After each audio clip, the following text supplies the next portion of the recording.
Good morning, brothers and sisters, wherever you may be. May the good Lord bless you all. My name is Moses Olanipekun, as you all know. Today, I'm going to be talking about what does it mean that God is great? What does it mean that God is great? Yesterday, we talked about what does it mean that God is good. But today, we're going to be talking about what does it mean that God is great. Before I go, let me get into the scripture first. Let's look at Psalm 145. I'm going to emphasize on verse 3, but I want to use some of the part of the psalm and see what the psalmist was talking about God. In Psalm 145, I start from the beginning. It said, I will extol thee, O God, O King. I will bless their name forever and ever. Every day I will bless thee. I will praise thee, their name forever and ever. And verse 3 said, Grace is the Lord. Great is the Lord, greatly to be praised. He acknowledged God that God is great. I'm reading Psalm 145 at the moment, talking about what does it mean that God is great. Verse 3, Psalm 145, it says, Grace is the Lord, greatly to be praised. His greatness is unsearchable. My God. God's greatness is unsearchable. That means He has no end. God is great. Whether we accept it or not, because He created us. Psalm 145 says, He made us in His own image. He made us, not we ourselves. So God is great at all times. Therefore, say, one generation shall praise their work to another. So as we live every day, from one generation to a generation, He continues to praise God. Even in this time of coronavirus, the people who don't say there is no God now recognize there is God. Because God is great, whether we like it or not. Because no one of us can add to your life. We can't add one day, not even a second. So He made us. Then they say, God is great. God is great. He went for that one, Psalm 145. He said, and shall declare their mighty acts. So they say, from generation to generation, we shall declare the mighty work of God. That is just telling us that God Almighty is great. Verse 5, Psalm 145, verse 5, he said, I will speak of their gracious honor, of their majesty, and of their wondrous work, the work God have done. Psalm 19 said, the heaven declare the glory of God. The firmament show His handiwork, day unto day others speak, night unto night others knowledge. They don't speak. No language does not hide from the heavens. My God. That is still telling us our God is great. God is mighty. Is mighty. Today's topic is what does it mean that God is great? So we are not just looking at what the psalmists have said. We're going to be looking across the Bible and see, is it true that God is great? Now, verse 7 of that 145, it says, let me go back to verse 6. It says, and men shall speak of their mighty and terrible acts. My God. And shall sing of their righteousness all the day long. So, of the day of God, whether we like it or not, What is happening nowadays now cannot now tell us that only God can save us. Whether we like it or not, God is great. The people don't even believe that is God. Now they believe that is God. So our God is great. He said, and they shall abundantly utter their memories of that great goodness. Because in our memory, all of us that God will spare our life now, we will know this can only be God. It's not about your money. It's not about how powerful you are. It's not about I'm Geo. Oh, I'm the Archbishop. I'm this, I'm that. I'm king. No, I'm prime minister, I'm president. No. Now we know that God is great. If you are alive, you will know that it's only by the grace of God you are alive. Many pastors have passed away during this time. Many archbishops have gone. Prime minister, one of our won't just recover. You ask him now, he will tell you, God is great. This time we are talking about our God, our Creator, the only one we can run under. Yeah? He said, we that dwell in the secret place of the Most High shall abide under the shadow of Almighty. I will say of the Lord is my refuge. So that means there's nothing else to declare that God is great. And verse 8 of that 145, Psalm 145, he said, the Lord is gracious and full of compassion, slow to anger. Mind that one. Slow to, you see, God give us the grace to change. If we know we are sinners, we say every day, all of us, no one is perfect. But yet, the grace of God that's with us. He said, slow to anger and of great mercy. Oh, it was great mercy. David in Psalm 51, he said, have mercy upon me, O God, according to thy loving kindness, according to your tender mercy, blot out all my transgressions. It's massive. If not because of that one, we won't even hear the name of David again. So is all of us. His mercy is great. And the Lord is good to all. Psalm 145 verse 9. The Lord is good to all. And his tender mercy are over to all his work. We are part of the work of God. He made us in his own image. So because we are part of him, he's still working as great God to us. Grace is the Lord, and most wanted to please. Is greater no one can form. Dozens of verses declare that God is great in the Bible. Give his evidence and his wonderful work. His evidence and his wonderful God, because God is great. All time we know that God is great.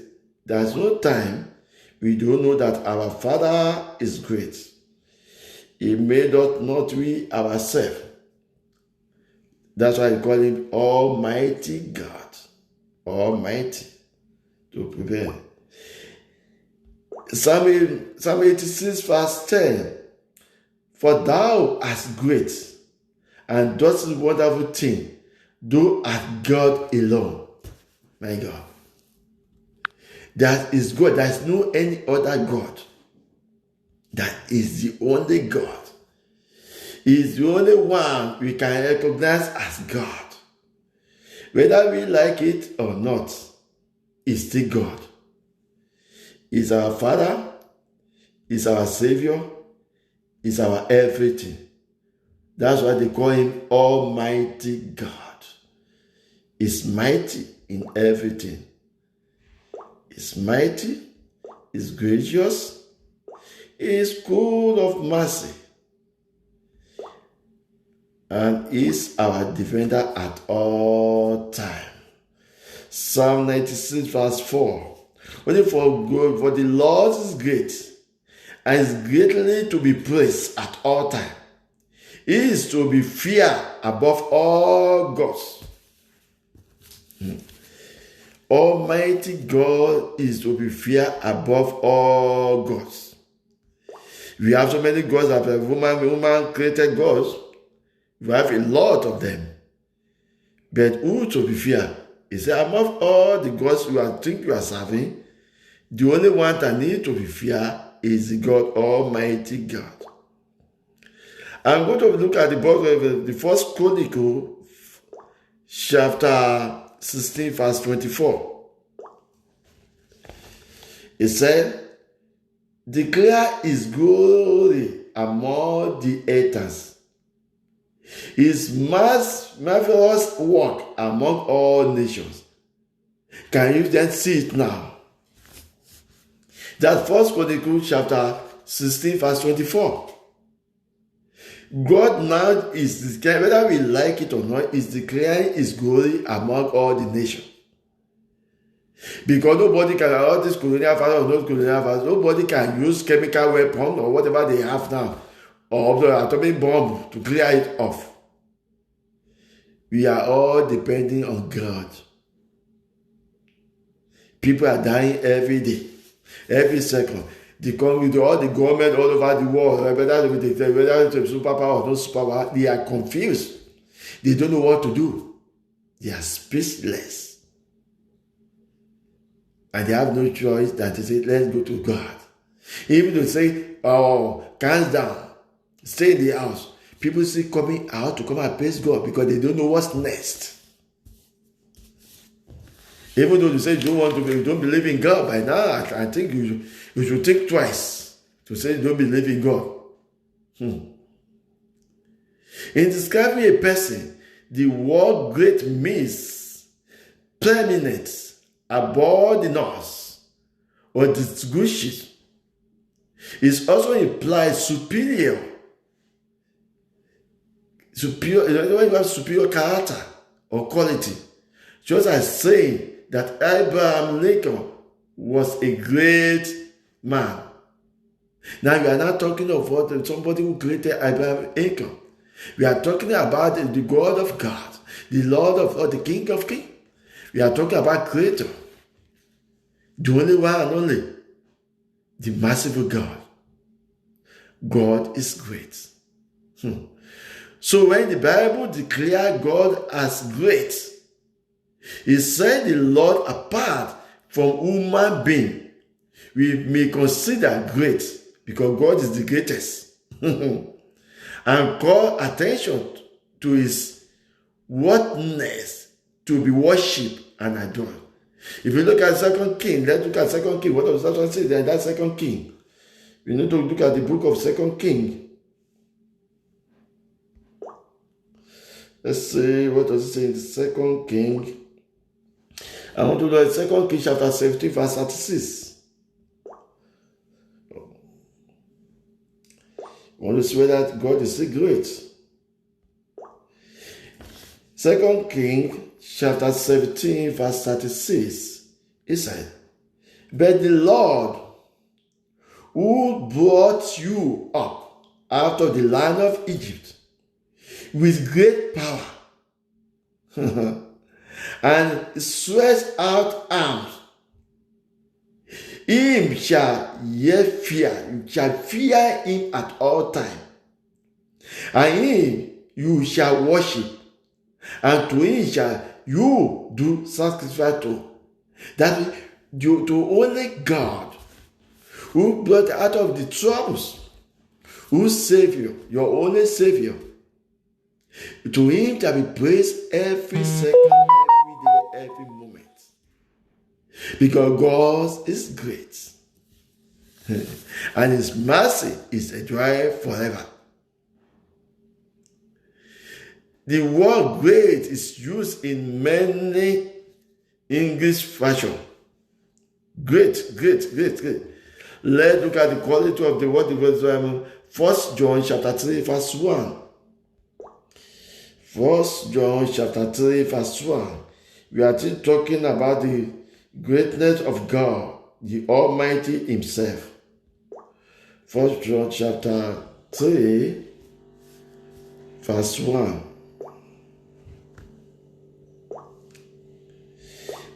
1 John chapter 3, verse 1. It said, Behold, what manner of love the Father had bestowed upon us. He's talking about all of us. That we should be called the Son of God. Do we really want it? That God is said that once we believe in Him, in John chapter 1, that anybody who believes and have faith and have trust in Him shall be called the sons of God. And in 1 John chapter 3, verse 1, I said, Behold, what manner of love the Father bestowed upon us, that we should call the sons of God. That's the great love from God. Therefore, the world know us not, because it knew Him not. People don't know God because they don't even know God. But nowadays, people are now turning to God because what is happening now? Everybody is turning to God. They have no choice than turning to God. See what great love the Father has lavished on us, that we should be called children of God. The same thing happened in Romans chapter 9, verse 22. Speak of God's great patience. Our God is great patience. Even though we, all of us, are messing up every day, God is still patient with us, that we will come back, we will repent. Because He's a merciful God. Being a merciful God, that is part of greatness. Because He has the power to destroy us. And that's nothing we can do. Because He made us, not we ourselves, according to Psalm 100. So when we know that God is the only source, is the only solution to our problem, to our need, whatever we want, then let's declare that God is great. We have no choice. I'm so afraid. In Romans chapter 9, God speaks about the patience of God. In Lamentation chapter 3, verse 22 to 23, praise the Lord for His great love and His great faithfulness. Bless God for His great love and His great faithfulness. Lamentation chapter 3, verse 22 to 23. His mercy endure forever. In the book of Ephesians chapter 1, verse 19, indicate that God's mighty is uncomparable. It is an incomparable great power. That God's mercy is great. His power, it cannot be compared to any other power. That's why He's God. That's why they say in Psalm 19 that the heaven declare the glory of God. The Father show His handwork. Day unto day, others will not others knowledge. They don't speak no language, but their voice is not heard. Is there any place in the whole world that God doesn't hear? No. You look at every nation. Look at the whole United States of America. Look at Africa. Look at Asians. Yeah, Europeans. Yes, everything, God can account for everything we are doing every day. Hey! The God that can monitor everybody and still put judgment on anyone, and righteousness for the one who is good. My God. Great is the Lord, Almighty God. If I look at the book of Titus, called Jesus, our great God. Titus chapter 2, verse 13. Say, call Jesus our great God and Savior. That's the book of Titus, chapter 2, verse 13. If he can become great, how much is his own Father? Meaning that the Lord is of the highest rank and authority. The Hebrews chapter 10 verse 21 says that Jesus is great prince over all the house of God. That Jesus Christ is great king over all the house of God. That's the book of Hebrews chapter 10 verse 21. We are still talking about what does it mean that God is great. Yesterday we did talk about what does it mean that God is good. We are now talking about the greatness of God today. Lansing signifies that Christ surprises all other priests throughout history in nature and in power and in ability. That was Hebrews chapter 10 verse 21 was trying to say. And when Jesus Christ cast a demon out of a boy, the class was amazed at the greatness of God. That's in Luke chapter 9 verse 43. Luke chapter 9 verse 43. Jesus cast out that demon from the boy. And the crowd was amazed at the greatness of God. Because only supreme power can cast out demon. Because demon have no end. The only thing that demon can surrender for is the word of supremacy, which is God's supreme power. He have no choice. When Jesus cast out the other one, they were big. They said, no. It's not yet your time. Okay, throw us in the ocean. We just throw us over there. The demon in them spoke out and they bowed to the greatness of God Almighty. Wow. Although in the Bible, we see the evidence that God is great from the creation of the world to the parting of the Red Sea, to the miracle of Christ, and to the final judgment. Our response to God's greatness is to humbly worship and adore Him. So that's the only thing we have is to worship God Almighty and adore Him all the time. Actually, that is the purpose why we are being created, to worship God and to praise Him, just like the angels. If not for our father, Adam and Eve, because there's nothing that I could work everything just for being in the garden, praise God and worship Him. Finish. Psalm 150 verse 2.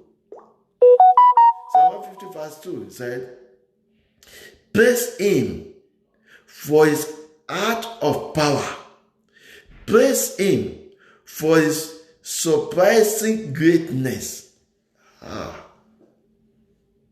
You praise Him for His power, and you praise Him for His surprising greatness. Because every day, God is showing Himself as the greatest God, as the only solution. Even though some of us want to Satan that deceive us, but when we get to the last minute, we run back and say, God is God. Just as Pharaoh said, after the cross is ready and everything crushed on his own people, he said, God is God. He declared. We are in the same time now. There are so many of us who have messed up talking rubbish about God. You say there's no God. Many of us now know that there is God. We know that there is God. You understand the language now. God is so great that it cannot be compared with anything or anyone. In Psalm 71, verse 19, so he says, since he has created everything in existence, he is far superior to those creation. You see, he is our creator. We are the creation. So how can we compare creator with creation? That person must be a fool. If I made this phone, and the phone himself want to compare himself with me who made it, what do? I can destroy it and make another thing. That's how God is to us. But because it's a merciful God, he doesn't decide to destroy it, but he calls us in order so that we can repent and come back to him. Because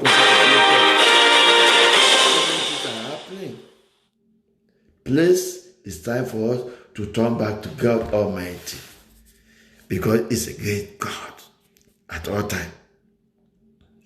He is bigger in the sense that He cannot be confined by time or space. You see, you actually want to put God with time or the space.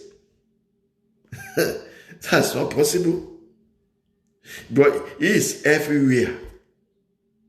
Then where do you want to put Him? Even though we have church, we have all this one, it's only for Him that we can come into the mind and live with us. Because there's nowhere to put God. It's all over, everywhere.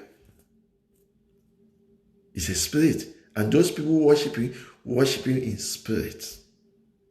That was it to say. Scripture says, He is wiser, using the foolish things to comfort those who think themselves they are wise. Oh, mighty God. He used the foolish things to finish or to think that for us to know that we are not wise. So many of us, we always think we are wise. We always think we know. Some of us will say the way we talk about we are even more than God. The fools. Let me look at the book of Isaiah 40, verse 13. Isaiah chapter 40, verse 13. What did I say?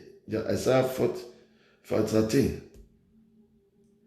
We say, who has directed the Spirit of God, obeying His counsel, ought to Him? Who is the counsel of God? Who is the counsel of God? If anybody can tell me over there, maybe if we can see the counsel of God before, maybe that person can change my mind. The same thing he said in that 1 Corinthians chapter 1, verse 27. God has no counselor. He is God alone.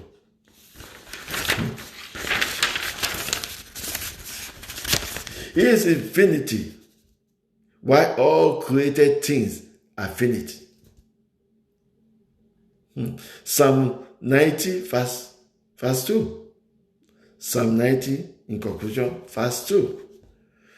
God, in fact, divine greatness and all other uses of the word are merely stroke of that greatness. So, when we look at it, God always declares His greatness all the time. He shows that He's in charge, not we. We are not in charge, but God is in charge.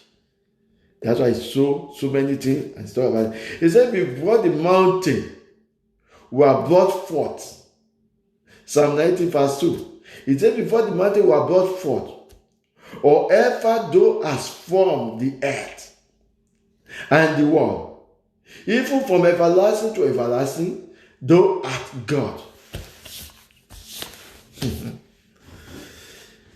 That God, before the mountain, before the earth was formed, God is still God. That's why it says in Genesis chapter 1, he said, we are reading from chapter 1 from 5 to verse 2, it says, and if everything full of darkness, it said, but the Spirit of God was walking on the surface of the water. In verse 3, and God spoke the word, which is Jesus Christ. God's reference to John chapter 1. In the beginning was the Word was with God, the Word himself is God, and the light of the world. So when he said, let there be light, the word of God, his greatness come out. And established immediately. I say immediately there was light. And they can see the foundation behind everything under the sea. That's why he's God. Brothers and sisters, let us fear God Almighty. Let us fear God. Even though you don't believe in God before, for what is going on now, please bow for the Almighty God. The one who have created all these things. The only person who is the solution to all these problems we are seeing is only God. We have no solution unless we are deceiving ourselves. As long as we admit there is God, we say what will happen. As long as we admit the greatness of God, His tender mercy, we say what will happen. Let us come back to God. Let us worship Him. Let us adore Him. Let us continue to praise Him. Let us know that He's the only solution to everything. Thank you for listening. God bless you. And see you another time. Amen. Bless.